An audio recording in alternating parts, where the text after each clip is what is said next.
afternoon, everybody. Can you all hear me? Good afternoon once again.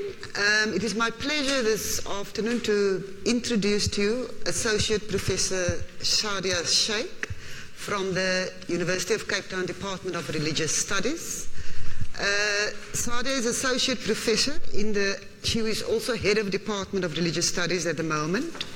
Her research is situated at the intersection of Islamic studies and gender studies with a special interest in Sufism. Her book, Sufi Narratives of Intimacy, Sufi Narratives of Intimacy, Ibn Arabi, Gender and Sexuality, published by UCT Press in 2013. It also won the UCT Press Award, Book of the Year Award for 2015.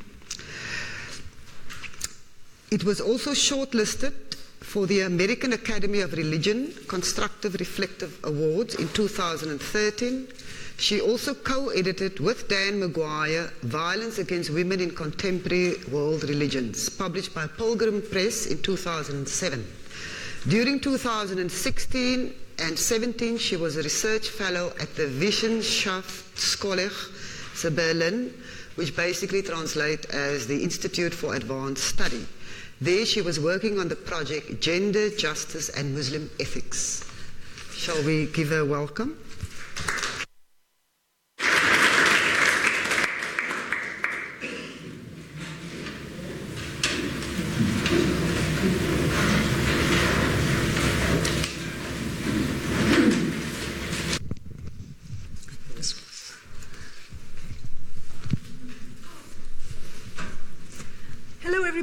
And welcome. I'm delighted to see such a large turnout for a topic like gender and Islamic mysticism. So it's really nice to have you all here. Let me start off by two qualifications. The one thing is that I am a fast talker. And so all I need is this very gentle wave like this, and that is a wonderful cue for me. Especially the more excited I get, the faster I get. So please help me slow down. The second thing is that as I was reading my abstract, I realized I gave you an abstract of my book, which makes very careful arguments in very historicized and contextualized manner. It's impossible to give you that kind of presentation today. So what I have decided to do today is to essentially give you two parts to my presentation. And given the fact that for some people Islamic mysticism is completely new, some people, I assume at summer school some people haven't had a kind of academic encounter with Islam. What I want to do in the first part is do some kind of framings of my discussion. And in the second part, we'll get to Ibn Arabi and Sufism. And it's pretty much, I'm trying to do 1/3, 2/3, but it's probably going to end up half-half. So bear with me. Because it's impossible to really get into the second section if some of those kind of what I called weeding gets out the way. You can only plant seeds when the weeding's been done. So that's kind of how I'm going to proceed. All right. So ours are very challenging political times. We have, in the world, on the one extreme, when we're thinking about questions of Islam and gender, you have, kind of a political framework where you have somebody like ISIS and all of these very extremist understandings, which are highly politicized with ahistorical readings of Islam, invoking Islam as the imperative for all kinds of dubious, to say the least, political projects. On the other hand, in Western contexts, we see politically a horrifying kind of swing to the political right, and Muslims are dealing with Islamophobia and anti-Muslim racism in many parts of the world. And whenever I go overseas to Europe and to the US, I'm always very grateful to come back to South Africa because it's one of the most depoliticized, natural ways of being Muslim, which is actually not the case in much of the global north. So in some sense, a lot of the discourse around Islam, at least in the global north, less so here, is between the stereotype of Muslim as terrorist or Islam as the oppression of women. And so those kind of geopolitical framings are invariably part of what one encounters, even if it's not necessarily part of our location in that kind of extreme formulation. And in my view, one of the problems, what I call collateral damage that happens in between these very extremist kinds of depictions is that really, when I was at the Wissenschaftskolleg in Berlin for a year, And what was very kind of bizarre is this abiding obsession with Muslim women's dress. Just this kind of real focus on exteriority as though that's the kind of, the way in which religiosity is framed fully and completely. And so I think one of the collateral damages, I call it, from these kinds of representations is that you have an assertion of outer religious identity rather than thinking about this whole plethora of ways in which Islam as a tradition has provided a palette, a very diverse palette of thinking about virtue, both in personal and political contexts. So it feels very much like an upside-down world when really one is really wanting to kind of mine and engage with the depth of the religious tradition, but one is kind of always seems to be, in many contexts, relating to the kind of, particular political formulations. I think now, however, looking at something like Sufism allows us to really think about deeply embedded paradigms for sociality, for virtue, for beauty, for inclusivity, for human dignity that extend across different societies. Now, there's a couple of other things that I want to clarify when we're speaking about gender and Muslim women. So, as you all probably, I hope this is not something I need to say to this audience, there are no monolithic Muslim women. Muslim women in South Africa are very different from Germany, very different from North Africa. In fact, within South Africa, you come from a traditional Indian community, your realities are quite different from those coming from African Muslim communities, from Malay Muslim communities. So there's no monolithic Muslim women, or man for that matter. And within Islam, women have a range of relationships to their tradition that range from the one hand fairly conservative traditional approaches to, on the other hand, feminist approaches to secular Muslim women. And so there's a whole array of subjectivities or relationships to tradition within Islam itself. And then actually, most believers, and in most traditions I would assert that this is the case, that believers experience their religion in sometimes ambivalent ways. Women and men may both experience, on the one hand, deeply humanizing, empowering, spiritually animating aspects of their tradition, and on the other hand, experience other dimensions of their tradition that are diminishing to their humanity. And they wrestle with these different components. And this has to do with the ways in which tradition gets approached, how it's understood, how historical forms are understood, how contemporary society is formulated. So I think from the get-go, when we're thinking about religion, we need to think more complexly about the ambivalence, the contradiction, and the complexity within religious traditions. I mean, if you grew up like I did, on the one hand, my encounter with Islam as a young activist, an anti-apartheid activist, was the ways in which Islam demanded a particular kind of agency in the anti-apartheid struggle, in the ways in which Islam was seen as a resource to draw on to fight for the kinds of human dignity that was part of the anti-apartheid struggle. On the other hand, within my own community, there were aspects within what was considered Indian norms where I needed to know my place, I needed to be quiet. I wasn't necessarily higher education. My stepfather says, well, becoming a secretary would be a good idea. So they were very different, and that had to do with the fact that for him, there were certain locations. So I think that kind of ambivalence and that kind of, complexity and the mediations of human cultures and, variety of things. So I'd like us to hold that complexity when we're thinking about Islam. So, of course, my other issue is that when you kind of recognize that people can really embrace a kind of a diversity of perspectives within a tradition, one of the kinds of positions that I also am very wary of is feminists or secularists or feminists who make the claim that actually religious women, including Muslim women, are all the product of false consciousness.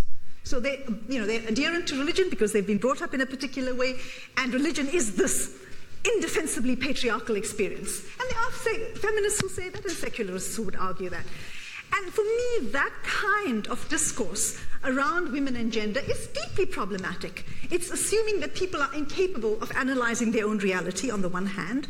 It's deeply patronizing, and it's paternalistic and patriarchal in its form, because it's saying that actually these people don't know their real reality, we can tell you what it is. So that first move. And secondly, in reality, not only in Islam, but in a variety of traditions, we find that religion has been a resource that women have drawn on to face the most grueling aspects of their lives, and has inspired them and given them resources. So, I mean, that's another kind of thing that needs to be said and weeded out to start with. On the other hand, I must say, I also do get tired of hearing within certain sectors of my own community how Islam liberated women. These other people over here, they're only talking about liberation from the 18th century. Islam liberated women from the 7th century, and there's a lot of truth in that, except that some of them are still stuck in those 7th century liberations and haven't really kind of extended those in meaningful ways. So I'm kind of also critical of this kind of, Islam is this resource, as if Islam is something that we can carry from the 7th century and present as this thing. So, I think that kind of complexity needs to be held on as well. Okay, and so in all of this, what I'm trying to kind of point to is that tradition, religious tradition, is an incredibly fluid, dynamic, multiple, ambivalent, contradictory, interesting, messy, exalting, exhilarating, sometimes diminishing thing, right? And the other thing that I also want to foreground is that human beings are the shapers of tradition, and they are the recipients of it, and the persistent assumption sometimes that religion is something that's handed down and fixed and determined, and that believers just submit to this, is deeply problematic. Religion is indeed handed down, but it's also something that believers make in the process of being believers. And to quote a great Jewish thinker, Mordecai Kaplan, he says, tradition has a vote, but not a veto. And, a kind of a really interesting definition of Islam that I have, that I've encountered in a book that has truly been the highlight of my year last year, which I strongly recommend, this 500-page treatise that will take you a long time to read, but gives you an exquisite understanding of the way in which Islam as a religious tradition has cohered, but also deeply invested in Sufi traditions, and the way in which Islamic philosophy and Sufism has defined in the historical space much of the ways in which Muslims have made sense of the world. And so Shahab Ahmad, the author of this book, says Islam, and I would argue that this is the case for many traditions, is the process of continuous and varied production of meaning by Muslims. And so what I'm going to get to, having cleared some of those weeds, is that part of this meaning-making by Muslims in the contemporary period is done by a group of people that varyingly identify as Islamic feminists or gender activists, or Muslim scholars with a very keen interest in the area of gender studies. And so my own kind of commitment and reading both text and my engagement within Muslim societies in the activist spaces and the community spaces that I work in is informed by my commitment to Islam as a practitioner and my commitment to feminism. Now, if one is doing a feminist reading of tradition, and feminism is a complicated thing, some people make a number of arguments. For me, feminism is three aspects. It's about a certain kind of awareness that there are structural injustices in society, to have activities that are aimed at transforming these structures that are sexist, and this is based on your vision of a society that affirms human wholeness and freedom from structures of oppression. With that definition of feminism, for me, being an Islamic feminist is really not a big deal. Muslim feminist, Islamic feminist, there are all kinds of interesting intellectual debates, which is not really what I'm wanting to kind of do right now. But simply to say that the work that I've done in this book in Ibn Arabi, and the work that I do more broadly, is about how to negotiate this complex canon in this complex geopolitical space that we are currently occupying. And so something called multiple critique is quite important. And for me, multiple critique involves perhaps more than 3 dimensions, but I'm going to just outline 3 dimensions here. So firstly, I would argue that Islamic feminists or Muslim feminists need to do a rigorous internal critique of sexism and injustice within our own societies, within our own traditions, in the same way that feminists, religious feminists in a variety of different spaces do that kind of work. And here, I think that this kind of what is often called a hermeneutic of suspicion is about carefully reading for gender. Both, when I say reading for gender, I don't mean just reading text for gender, but reading social formations, reading our community, reading the kind of spaces in which we find profound asymmetry in gender power relationships, where we find inequity, where we find injustice. And this kind of critical eye for reading vigilantly, unapologetically, and keenly for injustice is part of the project. The second part is a feminist hermeneutics of recovery. And this is to read the tradition and to read the social spaces for those animating, nourishing, replenishing, humanizing, dignified discourses. So, given that most of the kind of, this is a broader kind of critique that critical gender analysis has brought into the social sciences, is that much of the knowledge production that we receive in this time and this frame has come through us through very elite lenses. They're male lenses. In much of social science, it's not just male lenses, but Euro-American male lenses. And so the ways in which knowledge produced by a particular group of people really reflects their view of reality is something that's come into focus quite strongly. And Islam, like any other tradition, has an excess of male voices in terms of the texts. But that doesn't mean that it's not a space, and I would argue, in fact, that Ibn Arabi is one of those spaces that provides deeply humanizing spaces, deeply egalitarian spaces, actually, and really resources to be thinking very carefully about how we might want to imagine our humanity. And so this kind of hermeneutics of recovery or reconstruction is not just from tradition.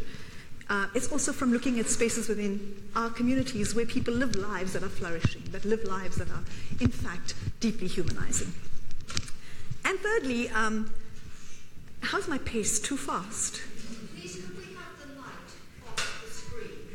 Sure, if I knew where to do that. Thanks, Matthew. I will certainly try. And when I speak fast, please do this, and that cue will help me almost immediately. Can you explain the hermeneutics? Thank you. So the term hermeneutics is about a certain interpretive lens. So hermeneutics, normally, you get biblical hermeneutics, Islamic hermeneutics. It's about how you interpret. And traditionally, it's been used with text only.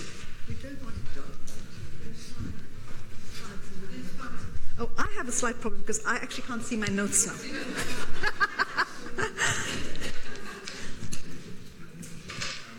Okay, that's, yeah, that's okay. No, it needs to be a bit brighter. Thanks. Is that okay? And the third critique in the time and the space that we are now living within is that Islamic feminists need to be steadfastly resist what is called often by many people the onslaught of empire, because nowadays, a perfect example of this was when the previous American President Bush wanted to invade Afghanistan. What you had before that was an entire discourse on how these Muslims in Afghanistan are so oppressive, oppress women so much, and then you have the killing and the attack on Afghanistan, killing Muslim lives, men and women alike. So the ways in which some kinds of feminist discourses, this notion of, this regressive Muslim community that has deeply problematic gender relationships, and we are the emissaries of civilization and empire that are going to actually free them from these problematics. And so Islamic feminists resists these ways in which there's a diminishing the value of Muslim lives through the instrumentalization even of feminism in very specific articulations. And so I'm saying that an Islamic feminist reading of tradition needs to be vigilant and uncompromising in its resistance to injustice, whether such injustice is embodied by traditional Muslim patriarchs within our communities, or by radical extremists within our communities, or by Western emissaries of empire. Or at every level, one needs to be vigilant against that. And it's difficult. It's not an easy space to be in, because often when one is feeling on the attack from the outside, it's very easy to develop a kind of lager mentality. Let's keep our dirty laundry inside. People are attacking us enough from the outside. So it's a difficult location. It's a difficult, tenuous, and fraught location. But I would argue that it's a location and it's a kind of multiple critique that needs to be foremost, because in not being critical, we're actually then abdicating and giving in to the kinds of people that have not necessarily highlighted those that are the most egalitarian aspects of the traditions. And I think that kind of location needs, the difficulties and the complexities of it need to be recognized, and the importance of maintaining that kind of gaze also needs to be foregrounded.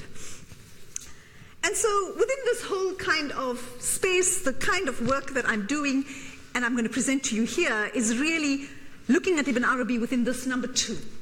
right? Looking at Ibn Arabi, and I must say in the book itself, I read Ibn Arabi, he's this wonderful human being that we're going to talk about shortly, this wonderful mystical thinker, but he, like every human being, is subject to time and history, and so the ways in which gender works in his texts, there are times where you really see in historicity a very much a location of certain kind of, I think, deeply, androcentric tropes, and then at other points you see, ones that completely subvert the same androcentrism. So we'll talk about that. But my work very much in this book is located within this hermeneutics of reconstruction and actually the idea that Ibn Arabi in the contemporary period, he has been a very central figure in Muslim thinking and continues to be so, but is often, in my education, I encountered him only as a graduate student. And so what renders somebody who has such a lot to offer on the margins of what is the mainstream? And so part of this is to figure out why certain things have been mainstreamed in a particular context and to, kind of recenter them. I would argue his work is something that needs to be recentered. So, before we can get into Ibn Arabi more carefully, let's just do a little bit more definitions and clarifications. What is Sufism? So, I am asserting there's an entire set of debates on how Sufism and Islam are related. I'm not going to tell you about all the people that would argue otherwise. We can have those conversations later. I'm going to start with the assertion that Sufism is integral to Islam, and I'm going to show you how that's been the case, or at least how Sufi thinkers and how Muslim tradition for the vast historical period has seen it as being just a fundamental aspect of that is grounded and embedded within Islam. So, Matthew, help.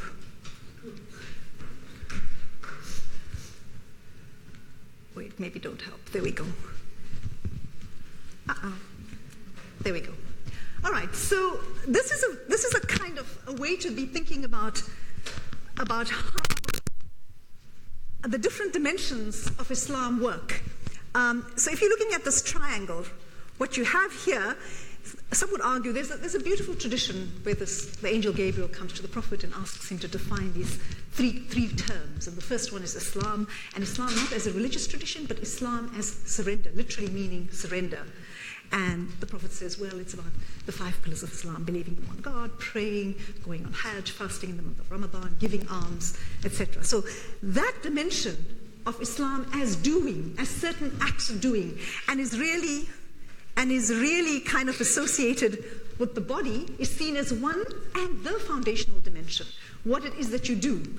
And then the angel asks him, well, what is belief? And he says, belief is the belief in one God, in the angels, in prophecy, in the last day, etc. And so these different ideas, concepts, and beliefs, and that became the realm of the mind in the ways in which this kind of this hierarchy is seen. And really that became the area that the theologians and the philosophers in Islam made a lot of, that's the area, intellectual area that they put input into. Whereas the one of what you do is what legal scholars, Muslim legal scholars have given a kind of, have created a discourse around. And then the angel Gabriel asks him, and what is ihsan? What is virtue? And ihsan is an interesting term. It can be translated to what is beautiful.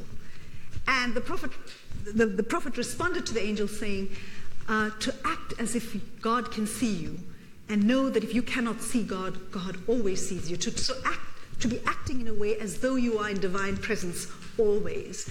And Sufis have taken that particular dimension of virtue, and all of this is premised one on the other.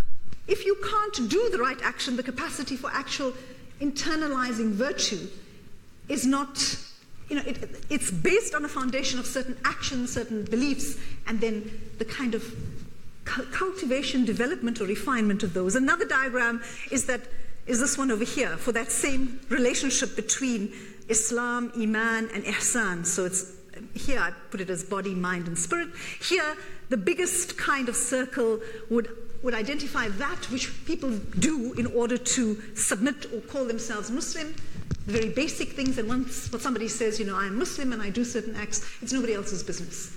And then there's a Quranic verse that says, don't say that faith has entered your heart. Say simply that you've submitted.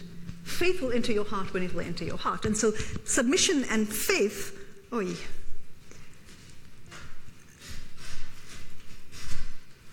So belief is seen as something that develops, culminates, and kind of happens within a certain form of action.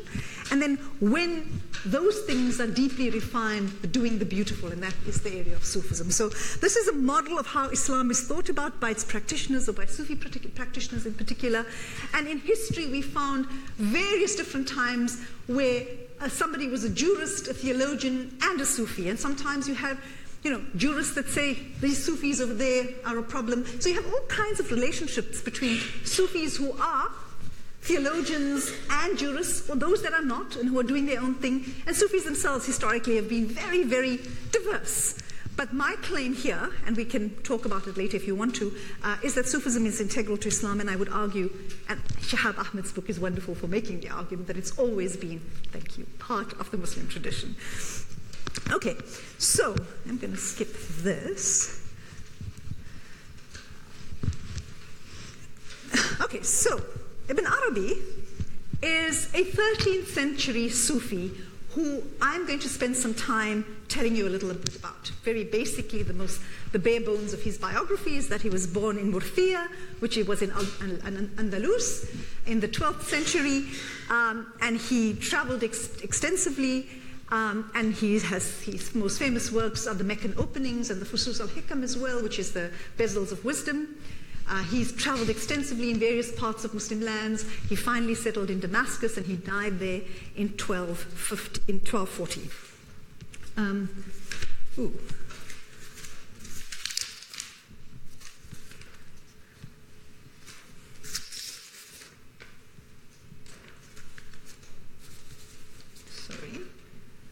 There we go.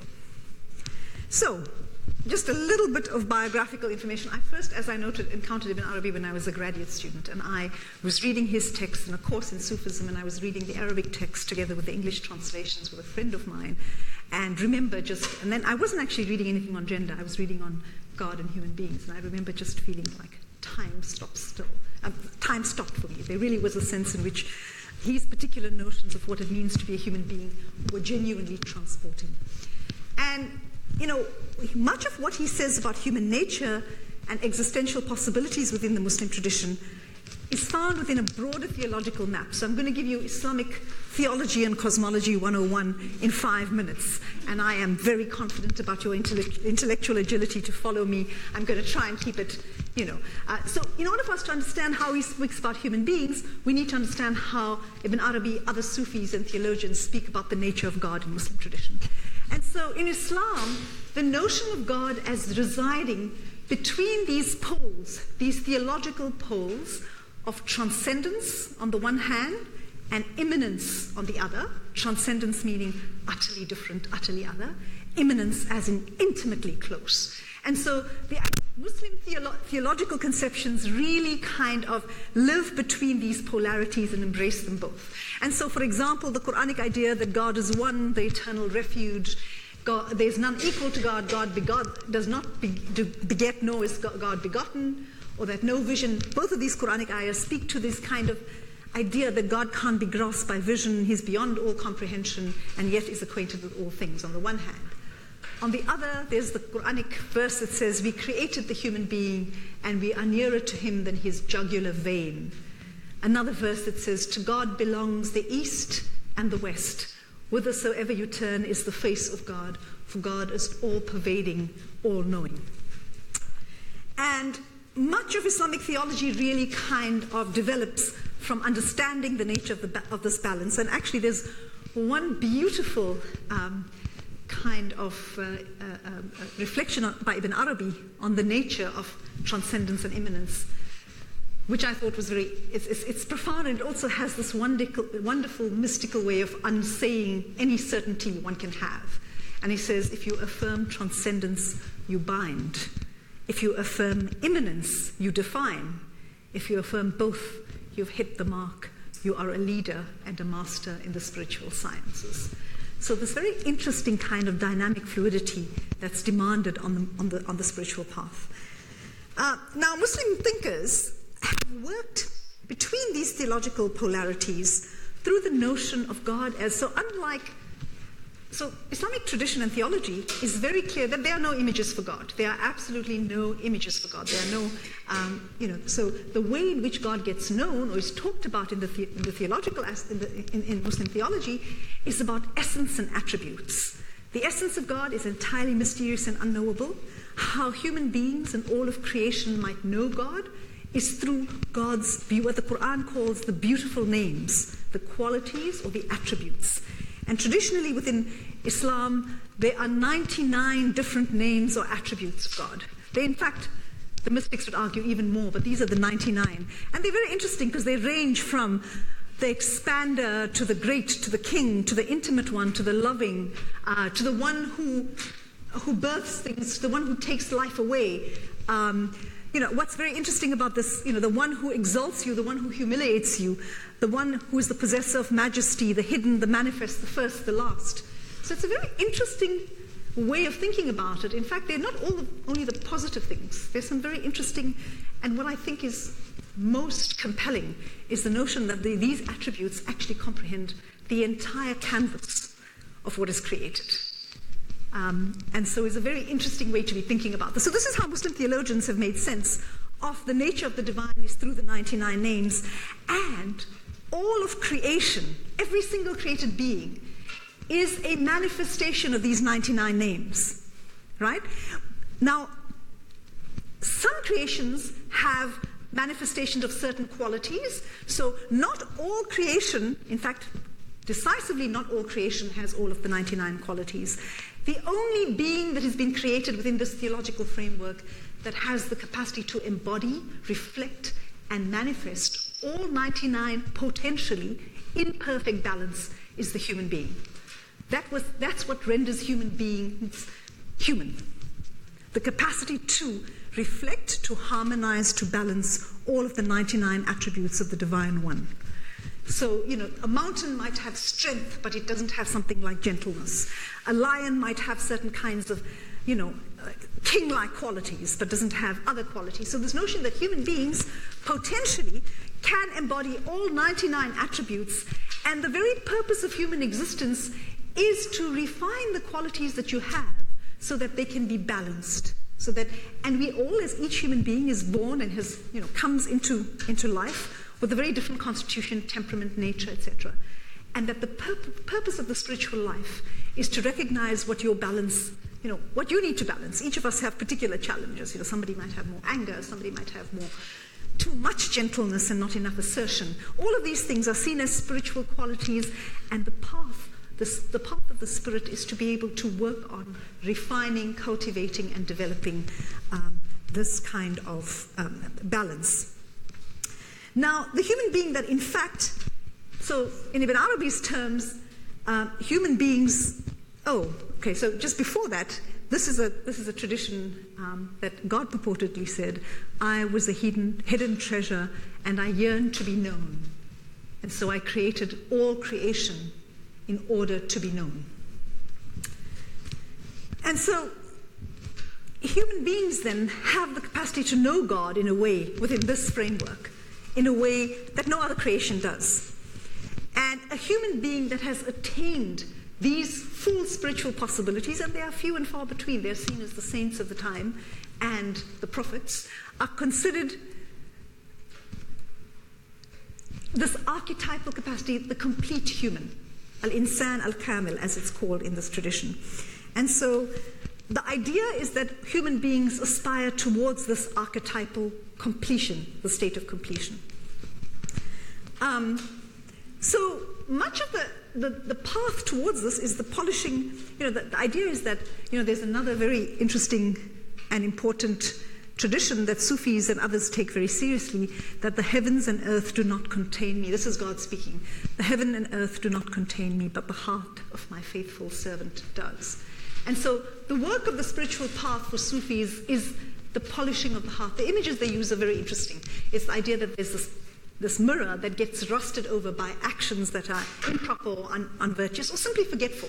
So in Muslim cosmology and theological anthropology, or at least the idea of what it means to be a human being, there is no fundamental sense, there's no fallen nature. Human beings are in fact all reflective of divine attributes. And the actual shortcoming of human beings is something as innocuous as forgetfulness. And so religious practice is about remembrance. And so remembrance in its various forms. And remembrance and purification is not something one just does like meditating privately by yourself or doing prayer, both of which are important within Muslim tradition, but it's also by engaging the world in a particular kind of way, certain kinds of actions that enable certain kind of social interactions, certain kinds of political actions. And that's the argument that I make in the book, that really it's about a particular way of engaging the world. The workshop in Sufi conceptions, I would argue, the workshop for the soul is the world. There is nothing specifically about sitting quietly in a room meditating. Fantastic stuff to do, but it's actually just one part of the work that needs to happen.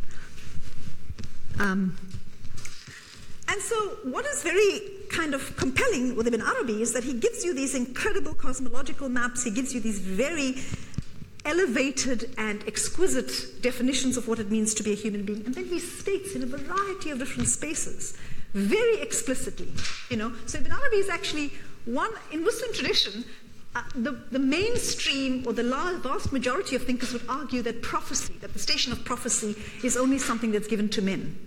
Ibn Arabi actually says, well, there's two figures in the Quran that's mentioned. Mary, the mother of Jesus, is actually a prophet because the Quran says the word that's used is to be giving wahi, to be given certain revelatory openings, and that therefore defines her as a prophet. And he would say, actually, she's a prophet, right? And Asiya, the mother of Moses, is also given this information and this information is revealed to her. So he actually argues both those are female prophets. And he would argue in a variety of different spaces that maleness and femaleness are merely accidents and do not belong to the essence of being human, which is one. Now, this may not seem like a particularly revolutionary kind of assertion, because in the Quran there's a very clear sense in a variety of spaces about the spiritual equality of men and women. And in fact, it's something that most Muslims, traditional, feminist, conservative, would actually all agree on this. Men and women have the same spiritual capacities. There's never been a fundamental discussion on female spiritual deficiency in Islam. That has never been part of, everybody asserts that. Of course, what happens is that it's all fine and good to be spiritually equal. The problem is when those things, when people make claims of how does that translate into the social sphere?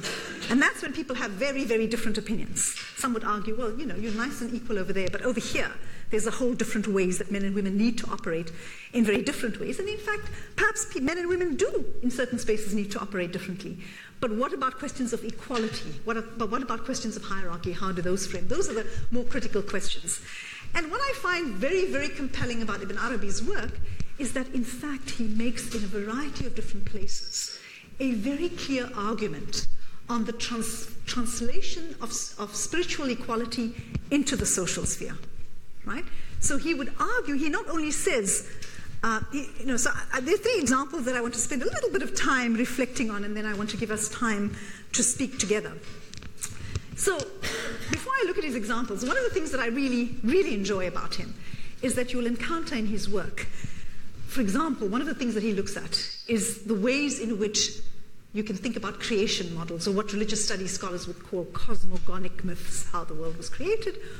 And he gives you, so within Muslim tradition, in the Quran, for example, the idea of the very first man and woman, Adam and Hawa, Adam and Eve, in the Quran there is no talk of any bent ribs or anything of that sort. There's just, we created one, and from it's made. And it doesn't even tell you which is the one, right? That's the Quranic narrative, quite ungendered. To be clear though, Adam is named and Hawa is not named. So that's also interesting, right? Well, be that as it may, in the Quran, there are no talks about ribs anywhere.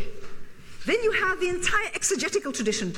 And suddenly, and this was very normal in early Islam, is that because early Muslims saw themselves very much as following in a kind of revelatory trajectory of the Abrahamic traditions, they saw themselves as continuing a particular form of Abrahamic revelation. And so they borrowed quite easily from biblical scholars. And so very quickly in the exegesis, that is in the ways in which Muslim thinkers have tried to interpret the text, immediately you see bent ribs and women coming from ribs and women being deficient because it's a crooked rib and all of that stuff, right? So it comes in very quickly.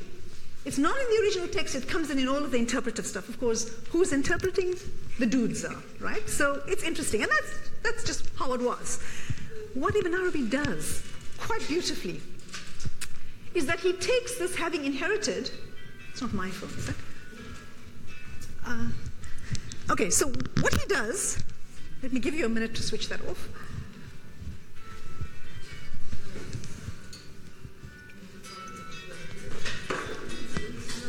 Okay, so what Ibn Arabi does quite beautifully is that he takes this entire history of deficiency and lack and very interesting male arguments about how Eve coming from man symbolizes all the female deficiency originally, right? And there is that discussion in some of the exegetical texts when they're talking about the Adam-Eve narrative, and he actually makes a very different argument. He says, actually, the rib is taken from Adam, and what happens is that he yearns for this part of him that's missing, and the woman that's created from this rib yearns for its home, and so it all becomes about yearning and longing. So he doesn't discount the symbolism of Adam and Eve and what that means. He simply transforms what it means. He does that there. Then you read on, and he talks about Mary and Jesus. And so in the Muslim tradition, like certain forms of Christianity, there's the idea that Jesus was created from Mary without a man, right? This idea of immaculate conception is actually accepted by most Muslim theologians and scholars. So he then says to us, well, okay, in this first model of creation with Adam and Eve, you have a man and you have a woman taken from her. But hey, look here. We've got another model. We have this woman, and then there's a man that comes without the intermediary of a man. So you have one model where it comes here, and one model where it comes then. He goes, well, and for the rest of us, we come from men and women alike. So it's a very interesting way in which he takes a symbolic imaginary and morphs it into something, into something else, that essentially moves people from the kinds of ways they're talking about certain things into a very different narrative. So that's more at the symbolic level. He also has some very interesting, so I don't know how many of you know about kind of debates on women leading prayers that has come. Women leading prayers. So it's been in the Muslim kind of, really for the last 20 years, there's been discussions on women giving Friday sermons, and then in the last 10 years, there's been quite an intense set of international debates on Muslim women leading. Well, actually, South Africa in Cape Town was the first time in 1994 that a woman actually gave the Friday sermon. And so, it was a very interesting set of debates within the community, but also it got hailed as the first in the world, etc. Not the first in the world. There's history that tells us quite differently. But in the modern era, it's seen as quite revolutionary. And then you have now a number of different communities in different parts of the Muslim world that actually have women-led prayers, although they tend to be smaller community-driven things. But they want... well, there's in the US, Germany, there's one right here in Weinberg. No. Well, I'm not very clear about the Middle East. They might well be, but I'm not au fait with that. But in Cape Town, for example, if you go to what is Al-Fitra now, or it's a queer Muslim organization, there are men and women that both lead the prayers, right? And at the Claremont Main Road Mosque, which is where I kind of go to, women give the Friday sermon. They haven't led the prayer yet, but they do give the Friday sermon. Okay? So it seems like it's this highly contested thing in the contemporary Muslim world, and there's accusations of those communities that have put women as leaders that you're just following some kind of Western model of thinking about, what leadership. We have other issues that are more important. And all of that is fine. I mean, really, we need to be thinking very carefully when people say we have more important issues in mind, what the symbolic of women leading prayer might mean to a community. What does it say? Right? I mean, those are questions that have been grappled with. For some people, it's not important. For others, it's like, well, if I'm taking my children to a mosque and there's always men only ever leading and speaking, what is it telling them about the ways in which they're thinking about religious authority? What is it telling them about the nature of their own humanity? Right? Others would argue, well, in Islam, unlike other traditions, the imam is really just anybody. There's nothing specially consecrated. So if we were all happened to be Muslims in this room and somebody wanted to lead the prayer, it would be, we could appoint one jointly about who would lead the prayer. There's no particular, you don't need any ordination process, right? So they would say, well, it's not such a big deal. Why are you guys making a big deal about this? But it's very interesting. So you have Ibn Arabi saying already in the 13th century that there are people who have maintained that the imamate, leading the prayer, of a woman is licit, meaning it's legally acceptable in the absolute sense before men as well as before women, he's saying. So he's not the only one. There are those who make that case, and he says, and that's my opinion. So men can lead men and women in prayer. Others judge it licit, that means women can only lead in front of women with no men present. Now the Prophet attested to the perfection of certain women as he did of certain men, even if the numbers of the latter in attaining it were greater. This perfection can be seen as nubuwwah. Consequently, a woman's imamate is valid, and one should not pay heed to anyone who opposes it without proof. So it's a very interesting, the notion of, not only is he making a claim, we can talk about what, there's been more men than women, we can speak. This is in Ibn Arabi's text. Okay, so he argues, up front, in the 13th century, there are those people that say this position, and for me it's not a problem. And not only he's making a certain claim about what is legally acceptable, so here you hear a very juristic voice. This is not just a mystic, this is somebody that's making claims about what can happen in the social domain and in the public communal domain. And then he says, his argument is not simply that I think so, therefore it is, or that others agree. He's saying that it's contingent on a certain assertion. When he says perfection, he's talking about kamaliyah, inside. So this idea of being a complete human. Okay? He's saying men and women equally have access to this ontological, spiritual, existential possibility, and therefore they have a right to lead prayer. So there's a very interesting linking between spiritual equality on the one hand and social equality on the other. And so this idea that the spiritual overflow and integrously has consequences for the social is part of the Sufi tradition and part of an Islamic tradition that I would like to foreground, because I think it has enormous potential for us to grapple with and to use and to be nourished by and to help us think about the ways in which certain social practices are deeply problematic. Another quick example, I do want to leave some time for us to chat, so I won't talk too much longer.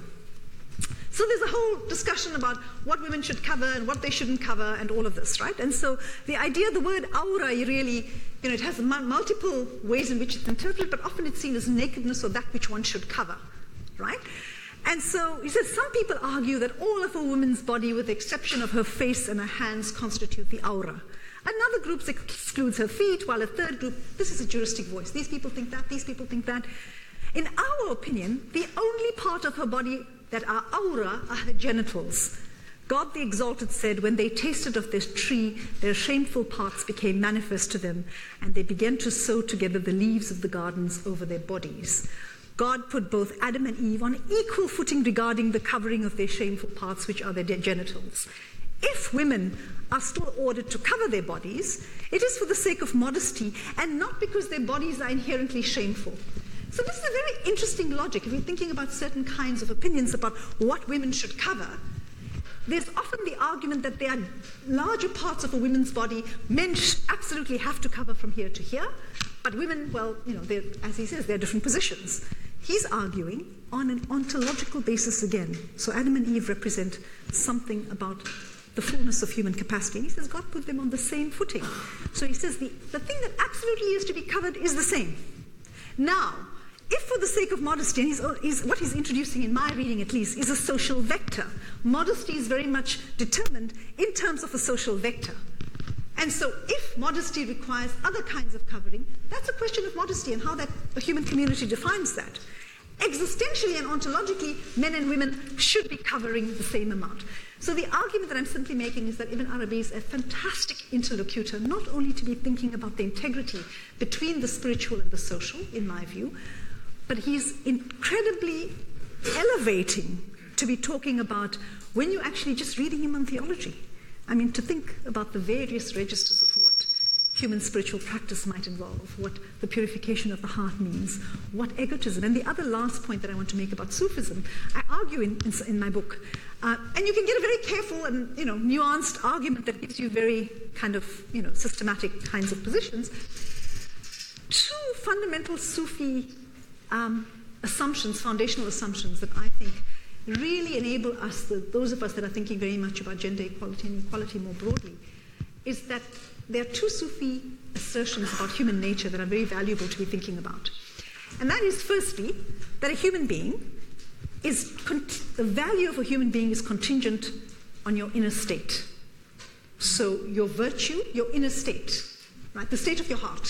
For Sufis, that's real. That's where God resides. So what matters I'm only more valuable than another human being, or at least more virtuous rather than I should say valuable. More virtuous to the extent that I've done the spiritual work of cleaning my heart. And that's the only vector of superiority that can be measured in spiritual terms.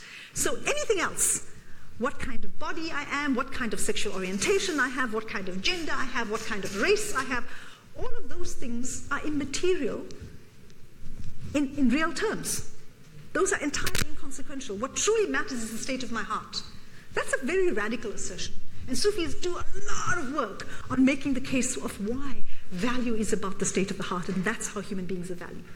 Then secondly, there's this very interesting Sufi critique on egotism, because there's an entirely beautiful and complex Sufi psychology that I also map in the book in quite detail, which actually says that most often, when you assert superiority over another being, the soul is seen as, the spirit is seen as kind of there's three levels of the self. The lowest self that you have to guard against on spiritual work is the self that deludes you, the self that is veiled, the self that desires lots of ego and egotism.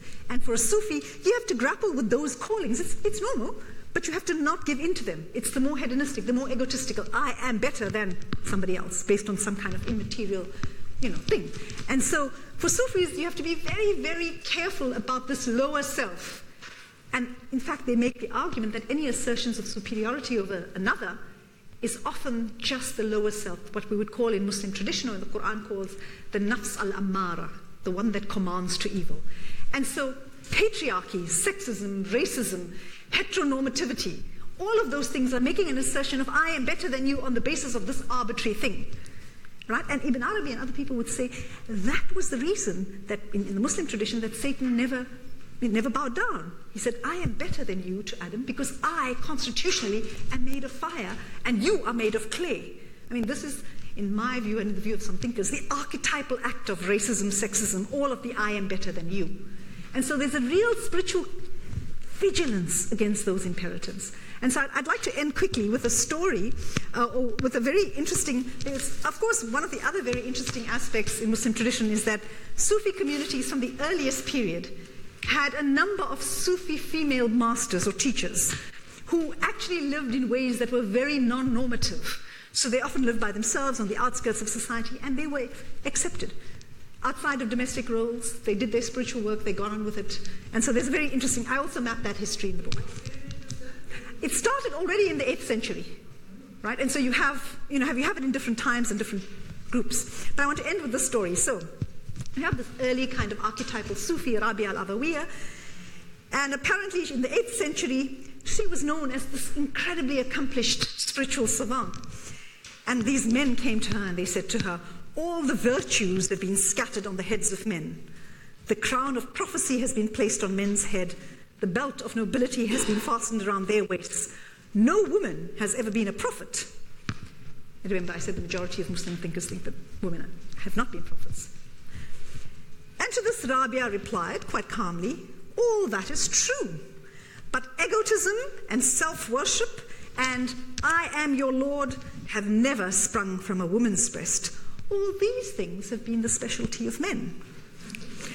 And this notion of I am your Lord in the Quran, it's Pharaoh that says, I am your Lord.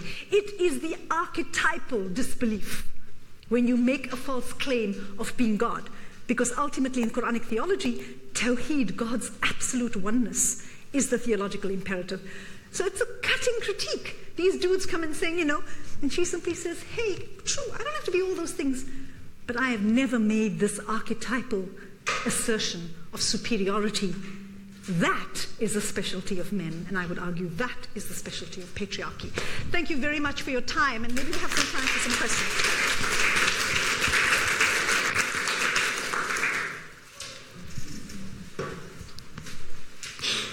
I think we have about 4 minutes for questions. We're supposed to clear out of here, Zuleika, at what time?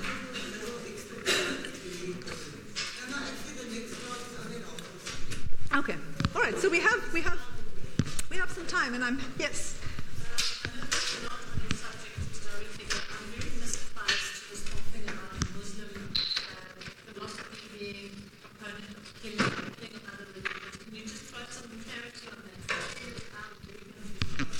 Okay, so, invariably when one is speaking on a topic, on on any topic on Islam, one invariably gets that kind of question, which is also an interesting thing about why that kind of question gets asked in a kind of geopolitical.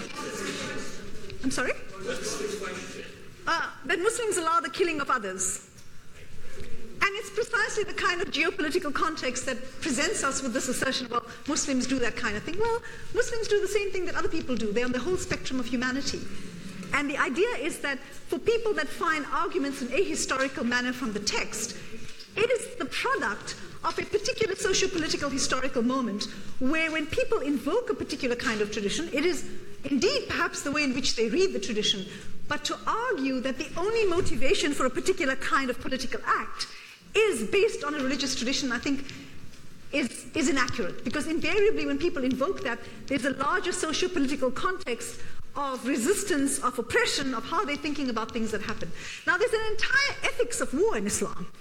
Right? There's an entire, in the legal tradition, there's an ethics of war. There's a notion of how one should, in the cases of war, and it's very realistic because in the 7th century, that's how people engaged, far more warfare than we can think about now. Actually, there's a lot of warfare now, it's just not spoken about in those terms, right? But there's a very clear ethics of war that you don't kill, you don't kill women, you don't kill kids, you don't harm the environment. There's certain relationships certain contracts that you might have that you don't violate if you've had an alliance with somebody. If you are threatened, violence is an option. So there are very clear ways in which it's thought about. What I think is also interesting is why we might ask that, but we don't ask necessarily in our time and space, how is it that all kinds of Muslim lives are killed in this period, in Afghanistan, in Pakistan, and all over the world? What are the imperatives for war that become legitimate in our heads and why? What are the imperatives, the neo-colonial imperatives for taking lives that become acceptable and why? Because I think there's a vast array of violences that are happening in the world. And to think about them purely in the relationship to certain invocations of religion, irrespective of who makes those claims, is actually quite reductionist. And we need to be thinking very clearly about geopolitical context. But I'd welcome questions on my topic, actually. Yes? We've just come back from Iran, yes, where Sufism is very much recognized. And we begin to understand that the Sunnis don't want anything to do. Am I correct in my... No, that's incorrect, actually. So, in fact, Sufism has been part of Sunni tradition and part of Shi'i tradition as well. Extensively in both traditions, you find people that are, a lot of the Ibn Arabi is a Sunni Muslim. There's a vast, there's a vast corpus of Sufi thought that is kind of embedded. Yeah, and you have Shi'i Sufis as well. Some people think of Shi'ism itself as being quite mystical, but actually there are very clear juristic aspects of Shi'ism. There are very clear mystical aspects. So it's across the board. Yes. Just to say that we've been studying Ibn Arabi in London in a non-Muslim. Is it the Ibn Arabi Society? No, the Sufi Centre in London is not a Muslim Yes. group. Yeah. Now, how does this fit into your picture? Okay, so that's a very interesting question. There's some very interesting literature about it. So let me repeat the question. The woman in the front says that there's a group of people that's in London study Sufi texts outside of the context of Islam. They read Sufi texts and they are inspired by it. And that is certainly a trend in the world in the current period. So there's a very interesting way in which, in fact, Rumi, for example, which is one of the most highly read thinkers, and there's this wonderful article that was written recently about how he's plucked out of his context and read as this kind of mystical thinker that was outside of mainstream Islam, when in fact everything that he did is in conversation with the Quran. Almost, the Quran is invoked thousands of times in his work, and that he was a deeply practicing Muslim. Now, in the contemporary period, there is very much a kind of way in which Sufism is studied by, engaged with the people outside of a Muslim tradition. And this is part of a broader, this is a fairly modern, kind of a modern development in the history of Sufism. There are Sufi orders, like the Universal Sufi order, the Inayati order, that originally came from a teacher that was within Muslim tradition, and that sees itself as this universalist beyond transcending religious tradition. So there's very much that. But by and large, if you look at the historical framework and the contemporary period, the vast majority of Sufis identify as Muslim primarily because you need the work of the law you need in order, at least within this framework, this is not to delegitimize people on the other, but I'm looking at it from within an internal perspective, that in order for the heart to be cultivated, the body needs to do certain things, the mind needs to do certain things, and that enables a certain kind of invocation. Now, the thing with Sufism is not just reading poetry or reading text. It's about embodying a certain kind of relationship which is deeply informed by doing certain kinds of practices, and those practices are deeply Muslim. So it's not like Sufis invent new kinds of meditation.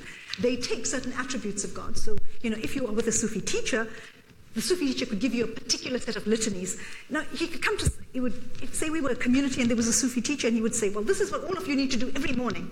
So while Muslims just wake up to pray and do their ritual prayer, Sufis would actually wake up an hour earlier and sit meditating on these divine names. And then he might give you a set of names that your particular nature needs, and me a different set of names that my balance needs, okay?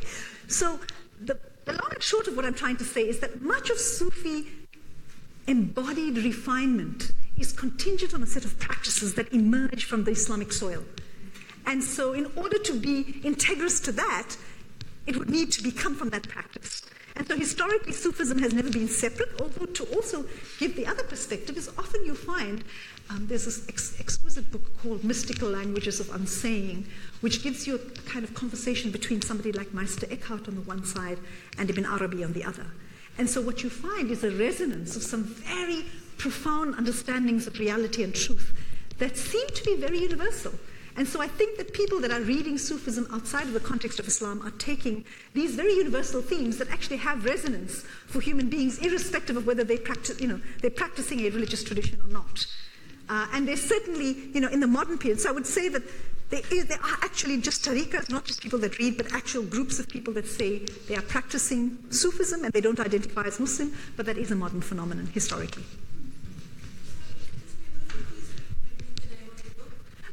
Which one? This last one? The one you just said. Mystical Languages of Unsaying, and the author is Michael Sells, S-E-L-L-S. Yes.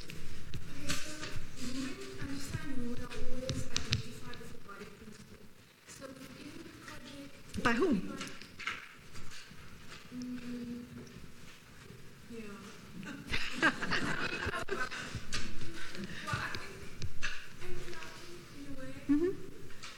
So, if the objectives are Islamic feminism, what are practical things you could do or ways forward to change change perceptions around women's roles and responsibilities and dreams? Okay, so the idea, let me just... Okay, so the young woman here says that, within many communities, the idea that the woman is wedded to certain social roles, and there's an association of women with the body. What does one do? So let me just take the first part of that. Actually, I'm glad you mentioned that, because one of the fantastic things that Ibn Arabi does is that there is no lower body principle and higher spirit principle. Right? There isn't. In fact, if you're looking at Islamic cosmology, and there are trends. I'm not making sweeping statements. There are trends that take certain aspects of Greek philosophy, and you see Islamicized versions of that. But for the main part, somebody like Ibn Arabi and many other Sufi thinkers, there's some very exciting developments that move away from early Sufi asceticism, which did buy into those body-spirit dualisms, but kind of build a notion of the human being where embodiment is the only way we know the spirit. So you can't leave the body behind, because the body is integral to human beings knowing the spirit. And there's this beautiful saying by Ibn Arabi. He says that we are superior to the angels because the angels have no emotion and they have no yearning for God. And our yearning and our embodiment, and they have no bodies, is what makes us complete over the angels. So in some sense, the body is seen, the principle of emotions in the body, which historically in certain kinds of patriarchal theologies is saying the body and emotions are women's thing, is actually saying what is spiritually complete about human beings or renders them superior even to the angels is embodiment and is emotion. So on the first part of that question. On the second part of the question is how do you take different ways of, the question is, we need to be thinking very critically about how authority is respected within the communities that we come from. Who constitutes the authority? When we make certain claims, who says so? So just a radical skepticism. I think first the work needs to happen within oneself before you can be thinking about making changes on the outside, and then to be questioning. Where does this, somebody say, well, what you always hear is Islam says. Well, Islam is not this thing that walks around. Islam is what Muslims do. And they would make, and the question is to be grappling quite critically with who says that? Which interpreter? Which reader? Why am I giving authority to a certain... And so those conversations need to happen both at an individual level, but also at a collective level. And I think one of the things that kind of makes it more difficult for people to be quite bold in the contemporary period is particularly the kind of geopolitics that puts Muslims on the defensive. So if one is kind of trying to kind of hold back all of these stereotypes about Muslims as killing people and terrorists and all of these things, then the energy is directed towards holding the other who perceives you as an other right there, rather than saying, well, what does it mean for us to lead lives that are deeply engaged with the spirit in ways that can be transforming, that is about justice. And I think one of the things that, my favorite Quranic ayah is that, and this is, very central, stand up for justice even if it's against yourself or your kin or those that are close to you. So we need to be grappling in our societies very clearly with what is justice. Nobody says that injustice is part of religious tradition, but how we translate justice and what agency we give to ourselves to make sense of that justice in our time. So the idea that justice itself is not the static thing in one historical period that is going to mean the same thing here. So the prophetic period had all kinds of social relationships that we would not consider acceptable, but that was a historical context. How do we take an ethic of justice and reanimate it and rethink it in this time is the question. And those things we need to do as communities. There are no set answers, but it's about grappling very clearly when people say, Islam says, which Islam, who said? What else is there?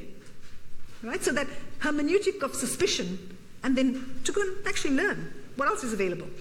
How else have Muslims thought about it? And then the reason that tradition is important is that when we've neglected all of these, so we have Ibn Arabi saying us, women can lead mixed prayer, right? We have, I'm using that as an example. There's a way in which the tradition presents indigenous, deeply traditional ways of thinking about equality. And the question is, well, that's my Islam. Yes, it's selective, but I'm thinking in the array of things that are available, those are the voices I like, I listen to, and I want to amplify. All choices we make from tradition are choices we make. When we choose to center certain visions of Islam, it is a choice that one makes in the present. And so the question is, how do you grapple with what is eternal and spiritual and what is historical? And that's not an easy answer. And I don't think it's an easy answer for any tradition. Yes. Please feel free to leave if you need to. I'm happy to entertain questions for another 5 minutes, but don't feel rude if you need to go or if you're just tired of, Yes.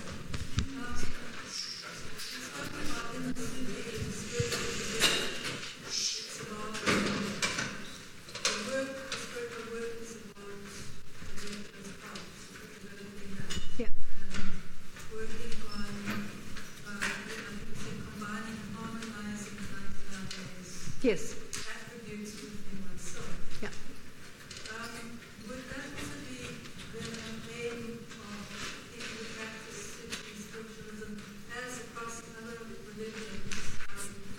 My Christian is a Christian, so the Christian mystical spirituality would look towards a sense of oneness with all of creation and a sense of oneness with God.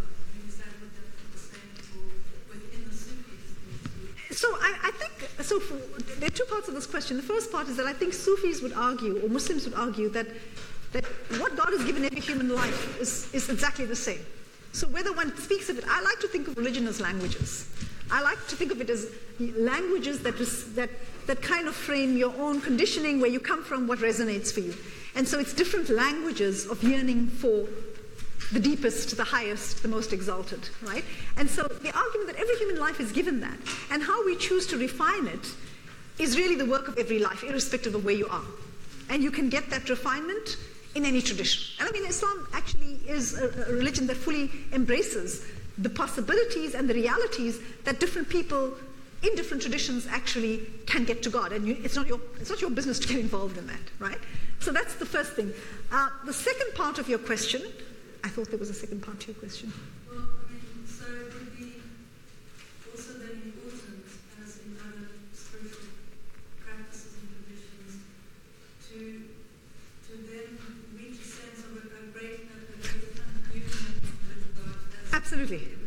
So Sufis have a name for that as well. I mean, annihilation in God, right? And so what happens when you've actually stripped away, everything of the... So there's Sufis talk about a particular state, where you've actually, it's called annihilation. And then there's this big thing about annihilation is not the final goal.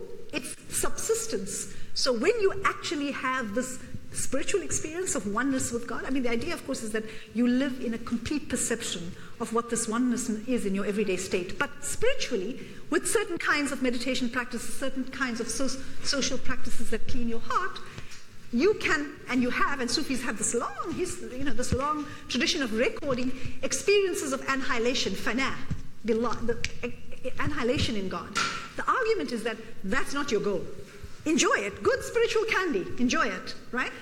But the real work is baka, to come back into the world and subsist, having those qualities transformed in your heart, and then being the human being that transmits that to other lives. So it seems to me that one looks at spirituality across some of the religions. That's really connecting point. Oh yeah, without a doubt. And that's why I said... Instead of looking focusing on all the different... Which is why, that's why Michael Sell's book is so beautiful, because what you actually see is this deep resonance. But I think also it's important to recognize that the symbolic that each of these spiritual paths are dressed in, or the way in which it resonates for different communities, are very different symbolics. But the notion of how truth is spoken about, the echoes between them, are, in my view, and I would agree with you, far more meaningful in terms of what it is that they're signifying, rather than the symbolic that becomes meaningful because of your kind of social imaginary or constitution, personal constitution. Yes?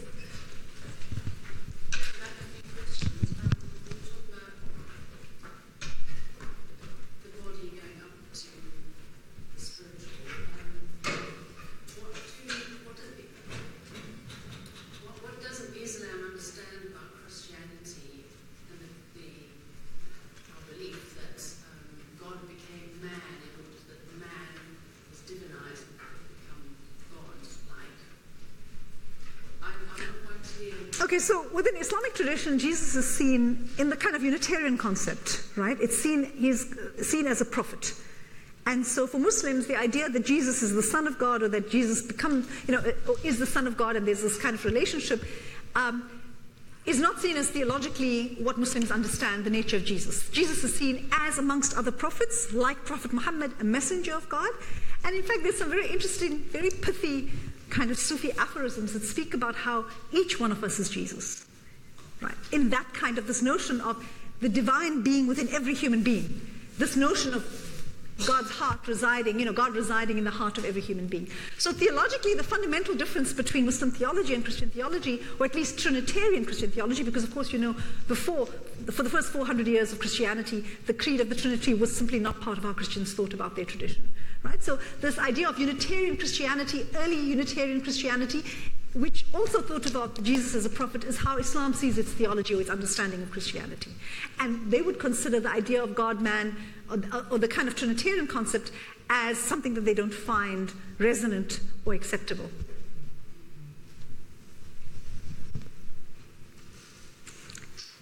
Well, thank you very much for your attention and for your time and for your questions.